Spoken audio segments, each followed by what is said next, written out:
Welcome to our latest episode of the Lebanese Physicians Podcast. And today we'll be discussing clinical informatics, AI in medicine. The episode is co-hosted with Dr. Muhammad Ali Jardin. And our guest today is Dr. Anwar Jebran, who actually hails from Damascus, Syria, where he finished his medical school and then did his internal medicine residency and a fellowship in clinical informatics in Chicago, and currently is Director of Medical Informatics, Clinical Informatics at Oak Street Health, which is a subsidiary of CVS Health. Anwar, thank you for being on the podcast. Thank you, Khalil. Thank you, Muhammad Ali. Thank you for having me. So, Anwar, can you take us through your journey from coming from Damascus to internal medicine in the US, and then how did you decide to go into clinical informatics? Yeah, the journey hasn't been easy, especially because when I finished my medical school in Damascus University, it was you know, the midst of the war. So leaving from there and then coming to the US was not easy. And then, like all international medical graduate, it's you need to do the USMLE. You need to do some research. You need to improve your credentials to compete with the US grads. So I did a couple of years of clinical research at Rush Medical School, and then uh, I applied for residency, got into internal medicine.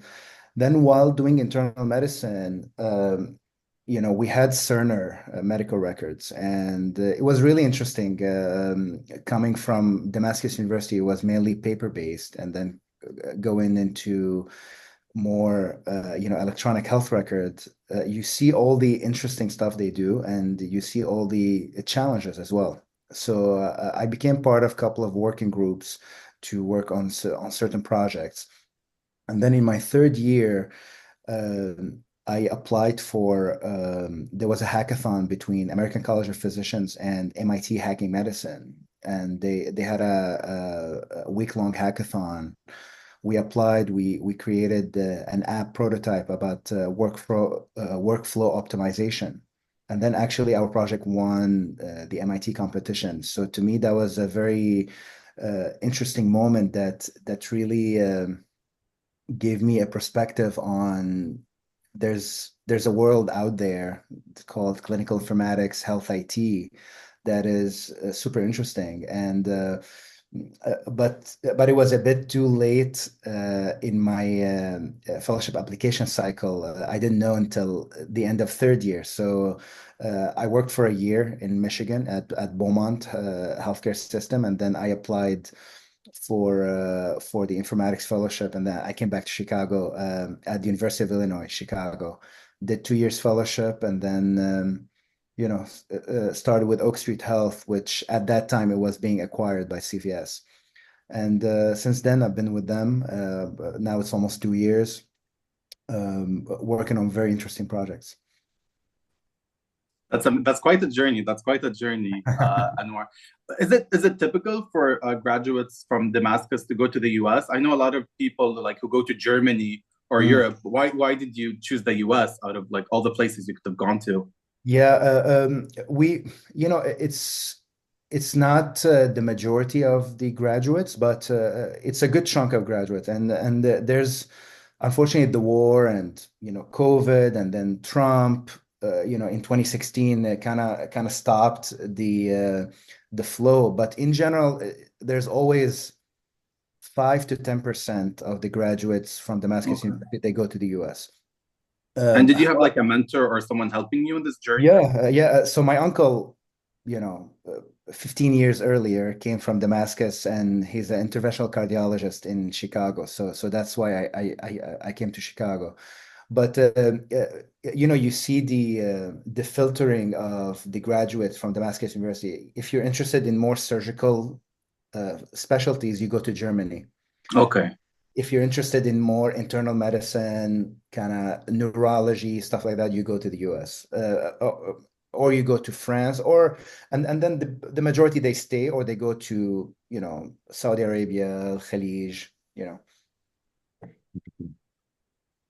And can you tell us a bit, and if you talk to us, you mentioned the hackathon as you were going. Can you tell Yeah, us a bit about the app, the project, and yeah, what it was and how you won it? absolutely. Yeah, uh, back in that was back in 2019, and I was just starting my third year of residency, and the thought was, I was also involved with the ACP, local chapter, went to a couple of, national conferences.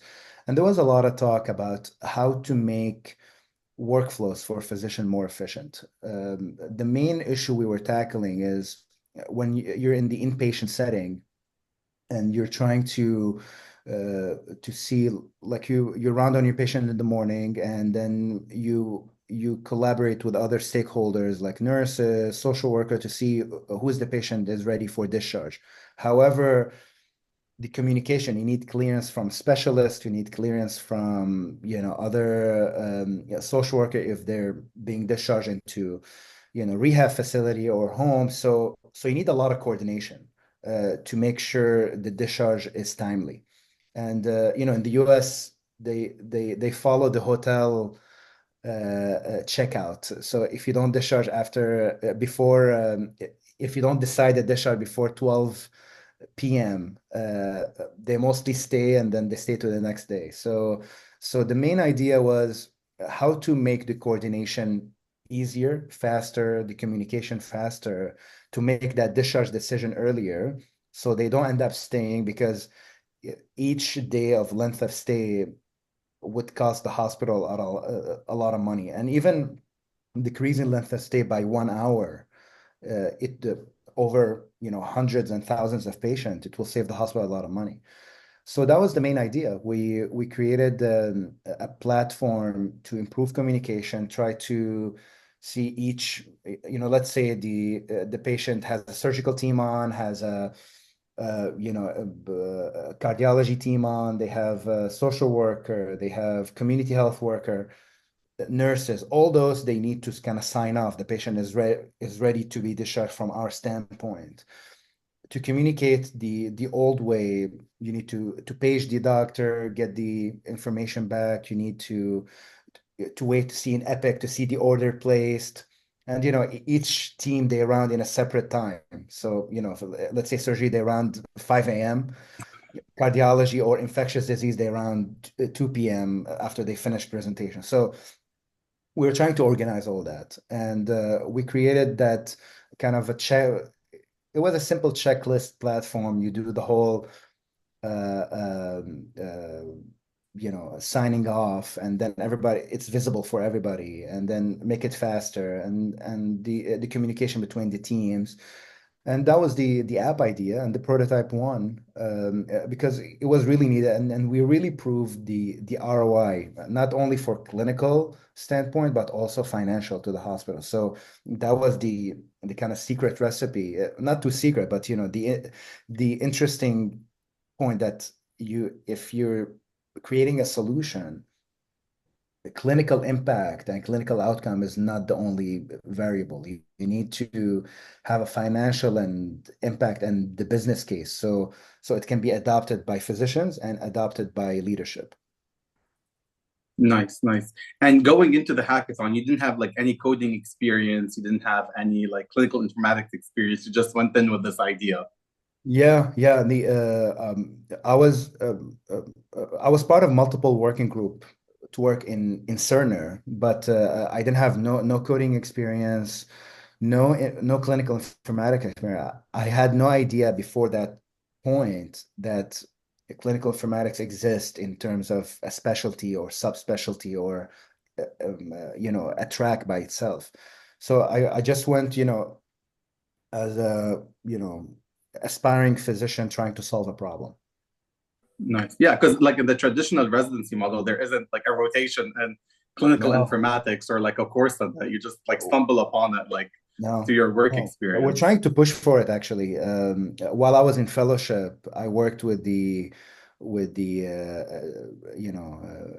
GME of the university to help set an elective rotation with us for medical students and for residents. So because I felt that, like you said, if I had the exposure earlier, I would have been more interested, learn more about it, and then made decisions earlier.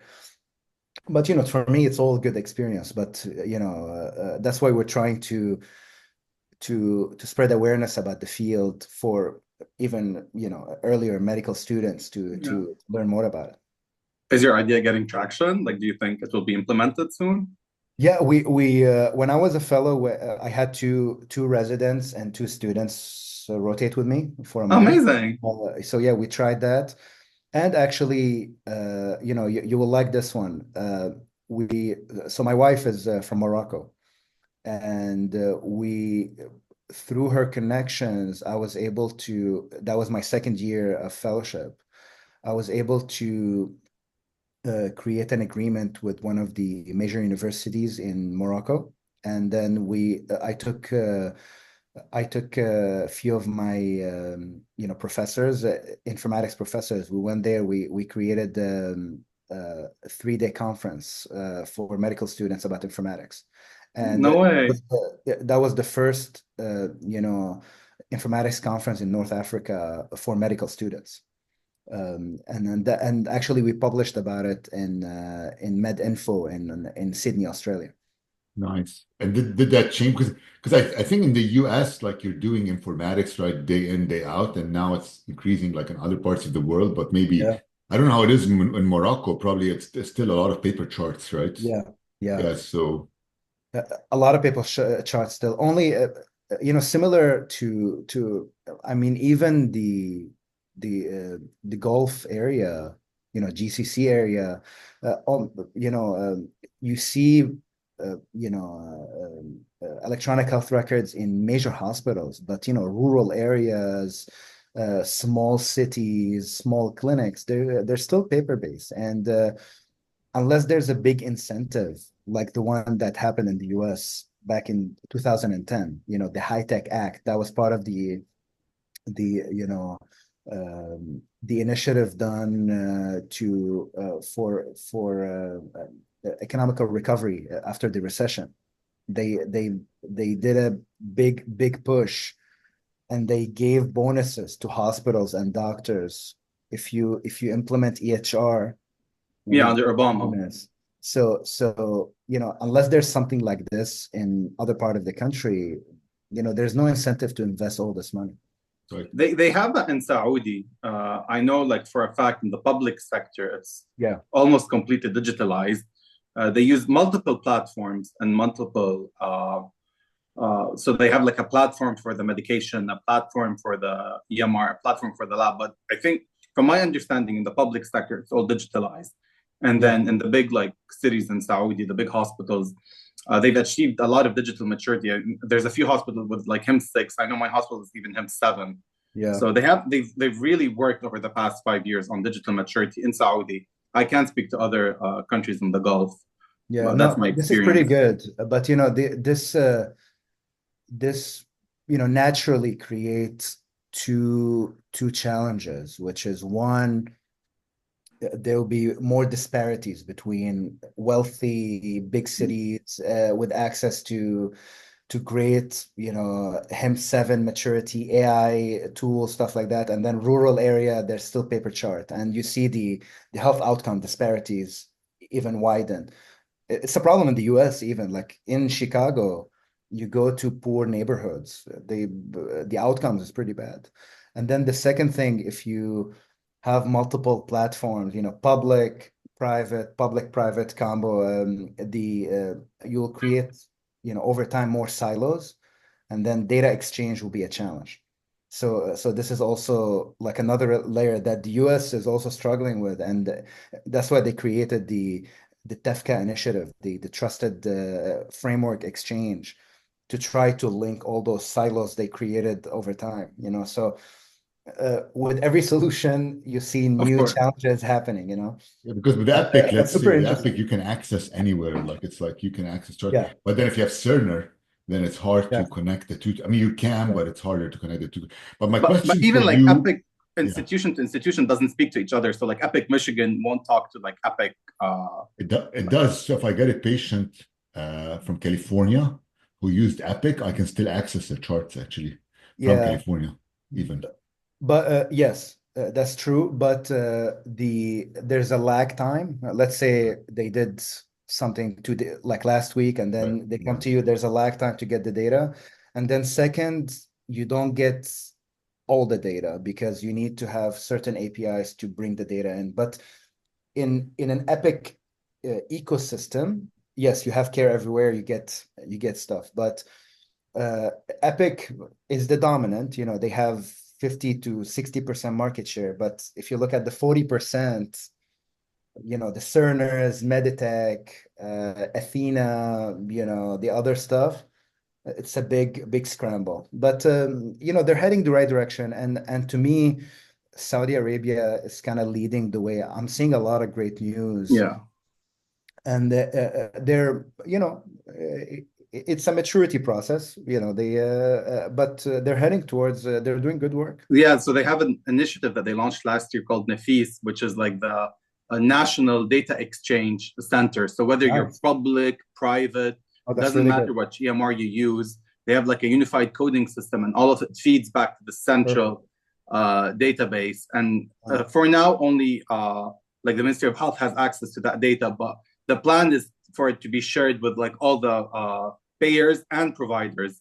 So it's really interesting. I'm working on a small project in my they're doing based on kind of clusters, right? They're doing similar to ACOs, like so that's in the public sector. Oh, that's public only. Okay. Yeah, so they restructured the public sector, kind of similar to ACO / NHS. So each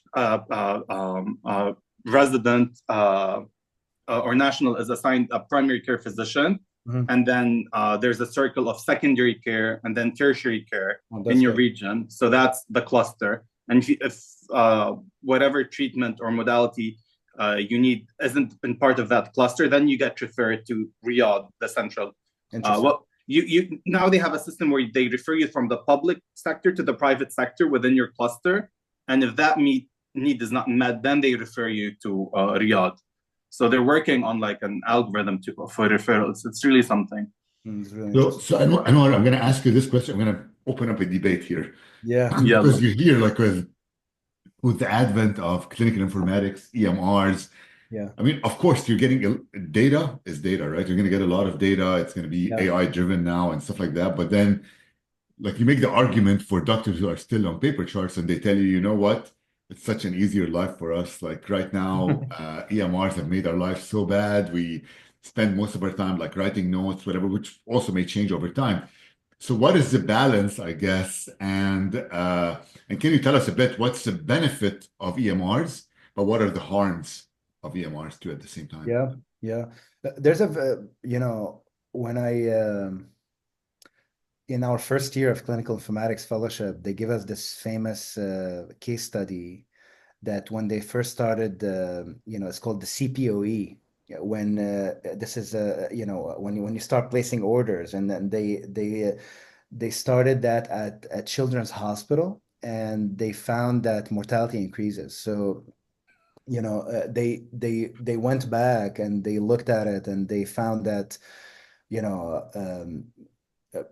when you have certain order sets, you're putting the order, and then you're missing a lot of other details versus paper chart that you look more deeper into the details. So each solution has a challenge, and the art of informatics, they call it, you need to have the human IT interface balance. So you can bring the best IT tool, but if there's no usability by stakeholders, by doctors, nurses, and other stakeholders, if you don't have the adoption, you have a lot of resistance. I'm used to my, that's the way we do it for the past 20 years. Why to change it? if there's no added value to the stakeholder, this is all friction points that you need to solve. But I forgot where they published this. They did it for the ambient AI and they did it for EHR, and they asked the doctors, after using it for a year, would you be upset if we remove it and put you back in paper chart, or would you be upset to remove the ambient AI? And the overwhelming answer was yes.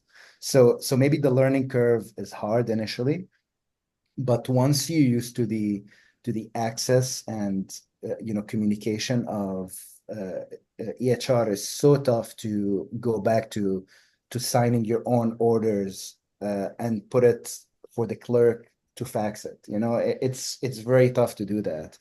And once you have your haiku on your phone and going from room to room, it's so tough to go back to the wire phone and then call the nurse for certain orders. So once they see how fast and how easy the communication, they will love it. However, we all know about the administration burden. We all know about the added clicks. So the main role of informatics, we want to decrease the clicks. We want to make it faster with order sets, smart phrases. Look at your workflow and make it faster for you. And every solution we pick, before we pick that point solution, let's say we talk about ambient AI, let's say we talk about another capability for telemedicine, we always try to review the existing workflow that has those issues that we're trying to solve with this point solution. And can we make that workflow faster and easier? A big chunk of the time, just a revision of the workflow would solve the problem versus bringing a solution from outside. So we call it like the continuous process improvement or quality improvement projects. We do a lot of PDSA cycle, and trying to make that process better, and trying to add the necessary solution and then make it fit in a cohesive workflow. So my life is better, my life is easier, and I have that balance between paying attention to the patient and all the necessary I call it administrative burden, to do my work. But most of physicians and stakeholders, when you do a survey and ask them, would you want to go back to paper charts, the majority, they say no. I think the frustration comes from like the amount of time we spend on EMRs. I was looking it up while you were talking, and there was multiple studies, one of them in JAMA, that said like close to 70% of the time spent by first-year residents is doing like indirect patient care, like charting, and even like for doctors, I think it's close to that. For every 1 minute of patient encounter, you have like 4 minutes spent like on the charts. I think the frustration comes from that asymmetry and imbalance and time spent on the EMR. Like we're chained to it, and it's really frustrating. You'll get paralyzed if one day the internet goes off or the electricity goes off. You cannot see patients, which is interesting because 30 years ago that wasn't a problem. You can still see patients. Right. Yeah, which is scary. It is scary. So Anwar, which brings us to your work right now at Oak Street Health. So you're Director of Clinical Informatics over there. So what is your role and what are you guys trying to do at Oak Street Health and CVS Health in terms of streamlining informatics and improving access and to care and patient outcomes? So my current team, it's called Clinical Insight Team. We're trying to improve clinical decision support for physicians at the point of care. So you see all those. We don't At Oak Street, at Minute Clinic, we have Epic. At Oak Street Health, it's a different system. See, this is like one of the challenges as well. But in Epic, when you see all those like BPA pop up, in terms of suggestion, you see in the middle of the screen or on the side, when you're trying to put an order, and then there's like two anticoagulation on board, you cannot order it, or there's like a two medication that interact, you should not order. So similar support, but more from a clinical diagnosis. So there's a recent study that showed the time spent. We all fear to do clinical documentation, right? Nowadays, the ambient AI, it has the potential to create the notes for you. However, the bigger chunk of the work burden is chart review, not clinical documentation. Clinical documentation, let's say it's 100% the non-clinical work. 60% is chart review, 40% is clinical documentation. So it's the toughest thing ever, because you see a new patient has 200 documents of old records that you need to go through in 2 minutes before seeing the patient. So what we're trying to do is we're creating an AI model powered by a large language model for data extraction. And we're extracting clinical insights from old charts. Let's say there's an old echo buried in the chart. That algorithm go through the whole chart. If there's an echo, it identifies the echo report. And if there's a ejection fraction below 50%, it surfaces a suggestion for me that here's the link to the echo, a suggestion you need to document congestive heart failure.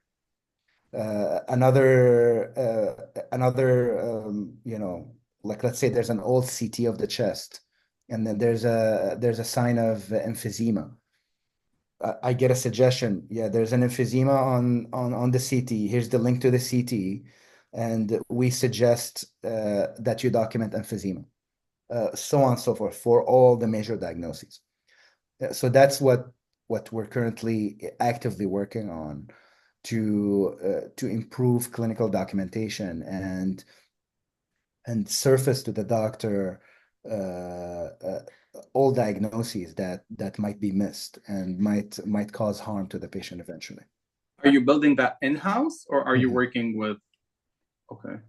Yeah, we have a big team of data engineers and data scientists building that functionality in-house. There are a few startups out there, they do exactly work, but we decided to build it in-house because the IP of building it in-house will be valuable for all the business units at CVS, because we want to leverage it not only for okay, but for all CVS. Fair enough. Yeah. Because like the EMR is built on episodic care, and a lot of the work we do is like, at least for me as like primary care physician, is longitudinal care. Exactly. So I don't care as much as what happens in this visit, because it's just part of the patient's journey. Exactly. So it would be really nice to know like their history with diabetes, what happened all along in terms of hypertension, what medication they've tried all along, and to have those insights, because it's really hard. Like if you want to dig in to the chart, like it never ends. Of course, especially older patients with years and years of care. It's so tough, and so we're trying to create to surface those diagnoses, and then we're creating something called pathways, and clinical journey, like you mentioned, to see where were the episodes of the care, what happened to that diagnosis, when was it diagnosed, based on the algorithm, and then how it progressed. So it's very exciting work, and we're working on ambient AI to which is super cool, to be honest. To have your notes transcribed for you at the end of the visit without having to memorize everything. It's really, really nice. Does the ambient AI tool you use also integrate with the clinical support. So in terms of ordering the labs, the medication, is it able to do all of that as well? Yeah. So this is still in beta for that vendor we're using. So let's say in the conversation with the patient, you said, okay, I'm going to order initial labs that include the CMP, CBC, TSH, da da da. You see that in the draft order, and then you just need to click order. Yeah. Oh, yeah. So yeah, that streamlines the process. What I'm worried about with like looking at data is it probably needs to be streamlined also for the physician. For example, if you're seeing a pulmonologist, you Yeah. want to know just about COPD. You don't care to know about like what the Mhm. hemoglobin A1Cs have been over the past 5 years. You know what I mean? So if Yeah. you get, what I worry about, if you get a lot more data than you need, then will this actually Right. make care harder, not easier? That's a concern. Now all those startups, they're doing ambient AI. Now they're having specialized tools. So now if you know a company called Abridge, they created now a specialized tool for ER physicians. So they started with primary care. Now they have the tool especially for ER. And over time, you will see all those specialized tools. They have a subset of specialized tools for each specialty. So you'll see it over time because you're right. Like as a surgeon, why do I need to know about other stuff? Or as a dermatologist, I just need to know about those specific stuff. I don't need to know about everything else. Yeah, and the way you round an ICU patient, for example, is Exactly. very different than Yeah, you would in like family medicine, for example. 100%. And how much do you see like the move from fee for service towards like a value-based model? Like, does that go hand in hand with changing requirements in the EMR, having that flexibility to build tools that like actually meet our needs? Because initially, right, the EMR was built for billing, for the fee for service model, and as we shift from that model towards whatever else is on the other side of value-based care, what do you see the role of clinical informatics in supporting that transition? Yeah. No, this is a very important point. Epic initially was a billing tool. Now they have a lot of modules, and I use, for example, for population health and a lot of value-based care, we use Healthy Planet in Epic. Healthy Planet model is really good. But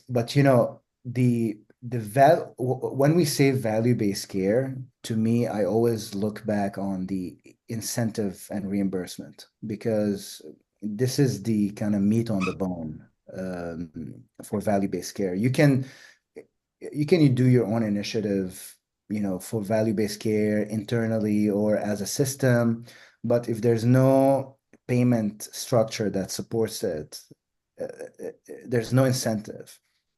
So Oak Street Health is one of the pioneers in value-based care, and it's one of the top primary care shop in the US to do value-based care, and they've been doing this for the past 10 years.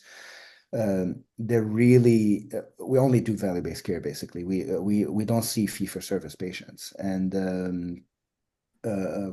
our model is solely built on value-based care. But in general, the adoption till last year, I was reading a report, only 25 to 30% of the healthcare system in the US is value-based care. The rest is still fee-for-service. So there's still a big room to improve. But the value-based care initiative, by the way, if anybody is interested in value-based care, there's a course I did at Harvard Business School. It's called Value-Based Healthcare, and you apply. It's a free course, but you need to apply to be accepted. And I recommend it for everybody. It's a week-long course. You work with some of the pioneers in value-based care. The main professor is Michael Porter. and he's the kind of the one of the pioneers in the field. Redefining. Yeah, right, exactly. So yeah, it's all about incentives, how to structure value-based care. Of course, there's a lot of downside of value-based care in terms of over documenting, increasing the risk score of the patient. You have all those other issues, which in some studies of the CMS showed a bit of an increased cost. The main premise of value-based care is to decrease cost and improve outcome, right? This is where value comes from. But they found in some cases the cost increased. It did not decrease. Initially, of course, it's going to increase. Like if you're going to do all the prevention, all the screening, Yeah. like upfront, you're going to have to pay. And I guess like those savings come downstream, like 10 years down the line, 20 years Yeah, down the line. they did a longitudinal study in some particular programs. The cost increased like over the years, which is sometimes it can give, you need to keep refining. There's a new initiative now by Medicare. I was reading about it recently. There's always way to kind of game the system, unfortunately.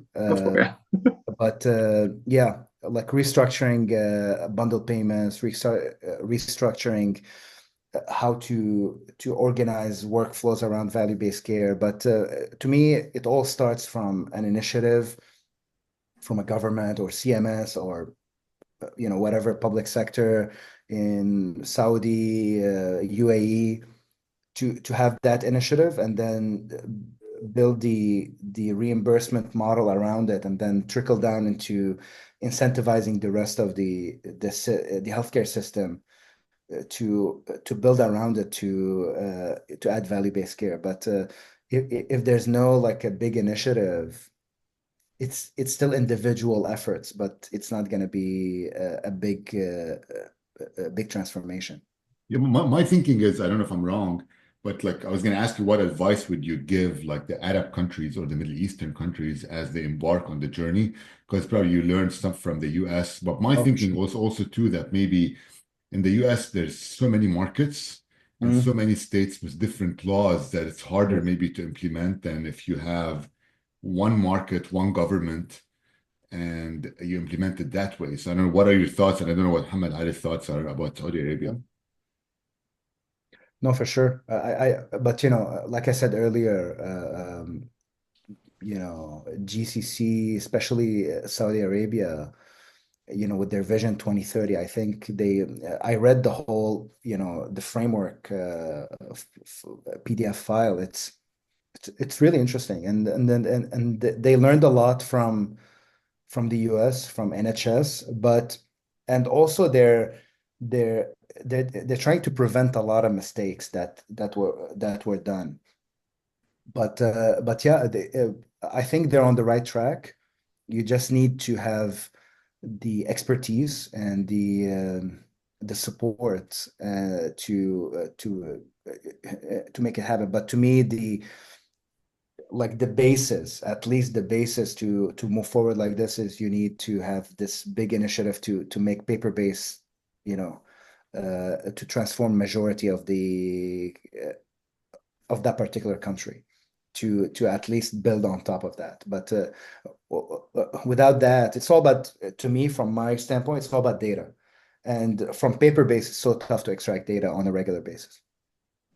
I think like what Anwar was saying, like in the US, what really pushed EMRs was Obama coming in and basically mandating it in one way or another, right? When you change the incentive model, people are going to comply. And they kind of, what happened also in Saudi was you have the Vision 2030, and it's a centralized decision, top-down decision in terms of undergoing this transformation. Because if you continue on the same path as the US, where you have like a capitalistic fee-for-service model, it will bankrupt the country. And that's what you're seeing in the US, where 20% of the GDP is going towards healthcare.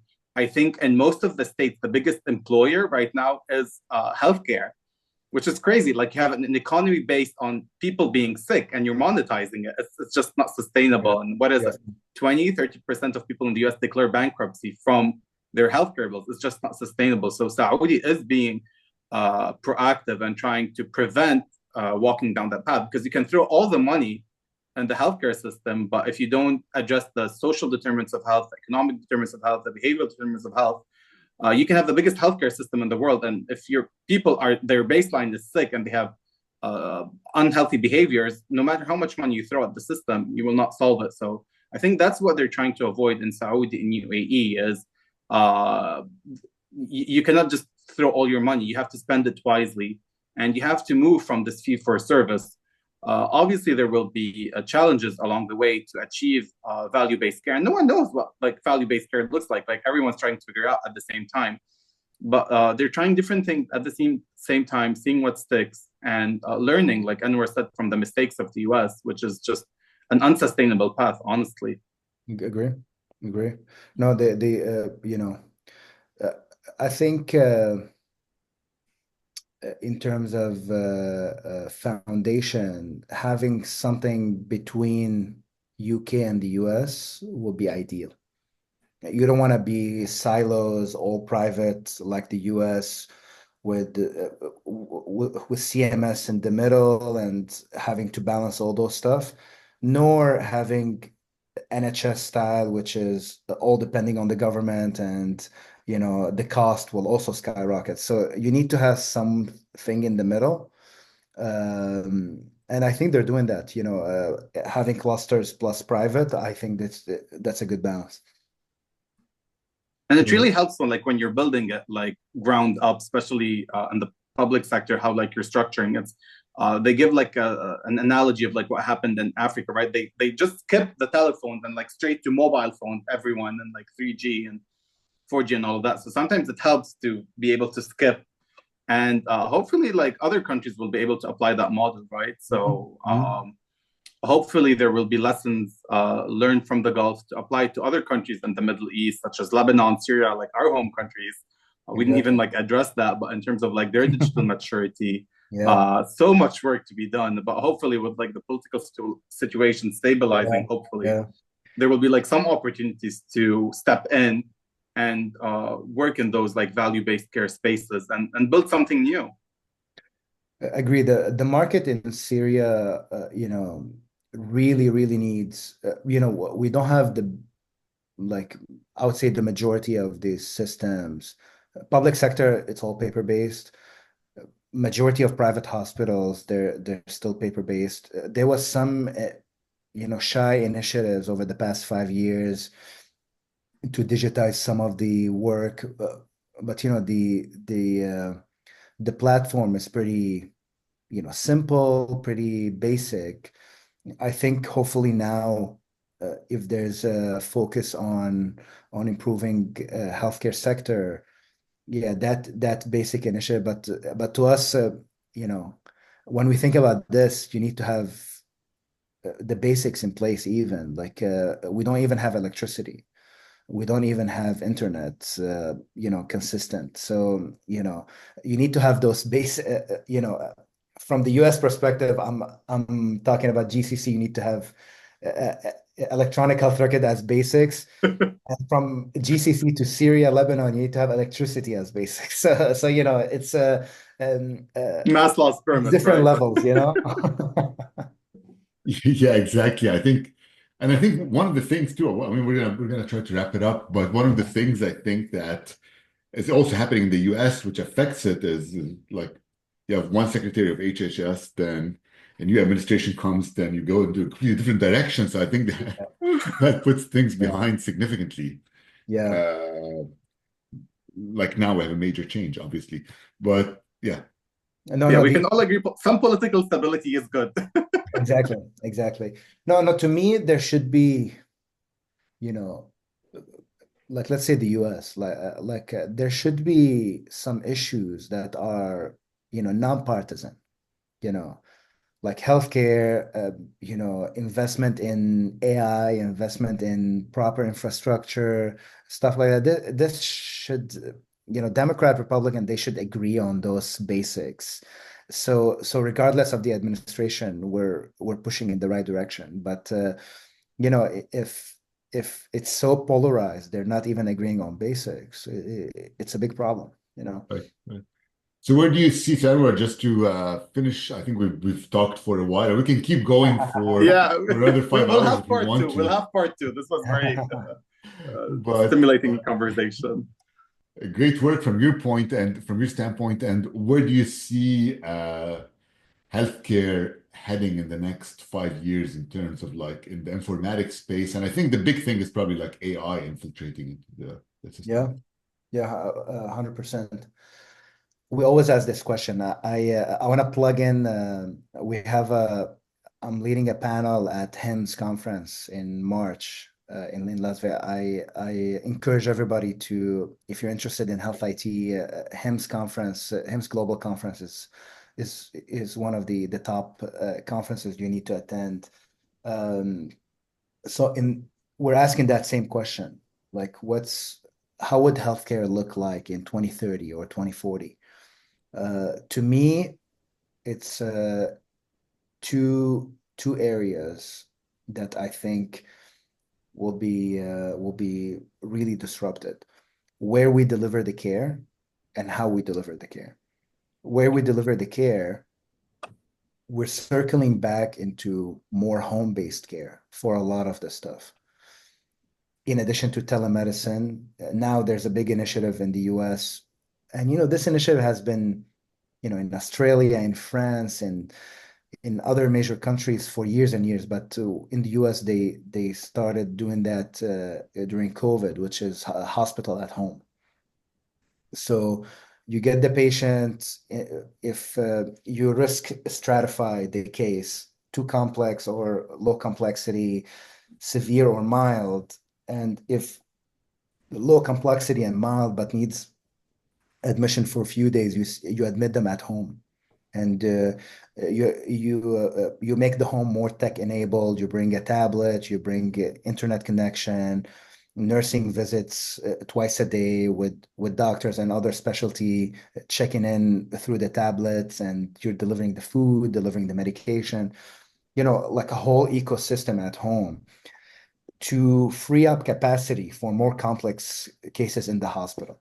So this is I would say this will only grow, and it will take a big chunk of healthcare delivery in the US and even, internationally, because capacity restraints is big. And in the US, to build a new facility, a new acute care facility, hospital, each bed will cost on average $1 million to build. To have that same bed with low complexity care at home, it's around $20,000. So imagine the difference. Of course, with telemedicine enabled and AI for risk stratifying and communication, I think this is fantastic. And then this is the where, and then the how. A lot of our workflow is going to be powered by AI, and a lot of the repetitive, burdensome, complex, documentation, or even admin burden, like how to put referrals, how to put the orders, checking prior authorization, sending letters about leave from work, leave from home, sick letters, social determinants of health. It's all going to be powered by AI, and now the new fancy term AI agents, not only one function, but a series of function to serve a certain purpose. So this is how I hopefully healthcare would be in maybe 2040, 2045. Hopefully, we'll see. Thank you, Anwar, for being on the Yeah, podcast. absolutely. Thank you. That was fun. Thank you, guys.